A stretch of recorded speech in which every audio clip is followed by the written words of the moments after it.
என் அன்பு பிரியமே, வெற்றியடைந்த யாருமே பின்னடைவுகளுக்கு காரணங்களை சொல்லிக்கொண்டு கடமையை செய்யாமல் விட்டதே கிடையாது. காரணங்களை மட்டுமே சொல்லிக்கொண்டே இருந்தால் வாழ்க்கையில் வெற்றியடைவதே முடியாத காரியமாக மாறிவிடும். ஆம் என் பிரியமே, பின்னடைவுகளின் போது நம்பிக்கையோடு அடுத்த அடியை எடுத்து வைப்பவர்களுக்கும் நினைத்ததை அடைவதற்கான பல தியாகங்களை செய்பவர்களுக்கு மட்டுமே வெற்றிகள் வசமாகிறது என்பதை புரிந்து கொள். கஷ்டங்களே இல்லாத வாழ்க்கை இங்கு யாருக்கும் கொடுக்கப்படவே இல்லை என் பிரியமே. கஷ்டப்படாமல் நீ இஷ்டப்பட்ட எதையுமே உன்னால் அடைய முடியாது என்பதுதான் உண்மையிலும் உண்மை. கஷ்டம் வந்தால் கொஞ்சம் பொறுமையாக இருக்க கற்றுக்கொள் என் பிரியமே.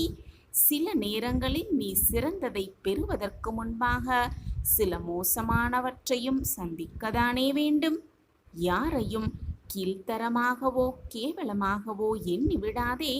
ஏனென்றால் காலம் எப்பொழுது வேண்டுமானாலும் எப்படி வேண்டுமானாலும் மாறலாம்.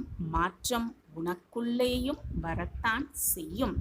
எனவே யாரையும் தவறாக நினைத்து விடாதே. யாரையும் கீழ்த்தரமாக நடத்தியும் விடாதே.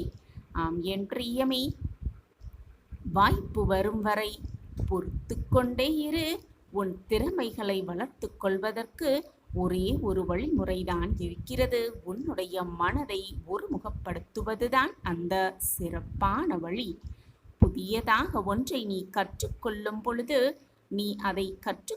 பொழுது, சவால்களை எதிர்கொள்ளும் பொழுது நீ தடுமாறாமல் இருக்க உன் மனதை முதலில் ஒருமுகப்படுத்திக்கொள். அதை பழக்கமாக வைத்துக்கொள்.